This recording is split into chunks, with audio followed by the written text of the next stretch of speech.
Hi friends, welcome to my channel.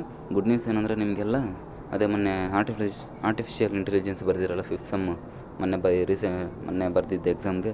ಅದರಲ್ಲಿ grace marks ಕೊಡ್ತಾರೆ. ಅಂದರೆ ಪೇಪರ್ ಟಫ್ ಬಂದಿತ್ತಲ್ಲ, ಅದು ಇದು ಕ್ವಶನ್ಸು ಯಾರು ಫುಲ್ ಅಟೆಂಡ್ ಮಾಡೋಕ್ಕಾಗಿಲ್ವಲ್ಲ, ಅದರಲ್ಲಿ ಗ್ರೇಸ್ ಮಾರ್ಕ್ಸ್ ಕೊಡ್ತಾರೆ. ಸಪೋಸ್ ನೀವೇನಾದರೂ ಇನ್ ಕೇಸ್ ಆಫ್ ಆ ಕ್ವಶನ್ ಅಟೆಂಡ್ ಮಾಡಿದರೆ ಮಾತ್ರ ನಿಮ್ಗೆ ಗ್ರೇಸ್ ಮಾರ್ಕ್ಸ್ ಸಿಗುತ್ತೆ. ಇಲ್ಲಿ ನೋಡ್ಬೋದು 5B 4 ಮಾರ್ಕ್ಸ್, ಅಂದರೆ ಫಿಫ್ತ್ ಕ್ವಶನ್ನು ಬಿಗೆ 4 ಮಾರ್ಕ್ಸ್ ಇರುತ್ತೆ, ಸಿಕ್ಸ್ತ್ ಕ್ವಶನ್ ಬಿಗೆ 7 ಮಾರ್ಕ್ಸ್ ಇರುತ್ತೆ, ಸಿಕ್ಸ್ತ್ ಕ್ವಶನ್ ಸಿಗೆ 5 ಮಾರ್ಕ್ಸ್ ಇರುತ್ತೆ, 9A 8 ಮಾರ್ಕ್ಸ್ ಇರುತ್ತೆ. Student will be allotted with grace marks if they attend above questions. ಅಂದರೆ ಆ ಕ್ವಶನ್ಸ್ ಅಟೆಂಡ್ ಮಾಡಿದರೆ ಮಾತ್ರ ನಿಮ್ಗೆ ಮಾರ್ಕ್ಸ್ ಸಿಗುತ್ತೆ. ಸಪೋಸ್ ಏನಾದರೂ ಇವ್ರು ಅಟೆಂಡ್ ಮಾಡಿದ್ದೀರಾ ಅಂದರೆ ನಿಮಗೆ ಎಷ್ಟು 8 + 4 12, 12 + 7 21, 21 + 5 26 ಮಾರ್ಕ್ಸ್ ಸಿಗುತ್ತೆ. ಇನ್ನು ಮಿಕ್ಕಿದ್ದೇನಾದರೂ ನೀವು ಸಾಲ್ವ್ ಬರ್ತಿದ್ರೆ ನೀವು ಬರ್ದಿದ್ರೆ ಇಲ್ಲೇ ಪಾಸ್ ಆಗ್ತೀರಿ. ಇದು ಗುಡ್ ಚೆನ್ನಾಗಿ ಇದೆ ಅಂತ.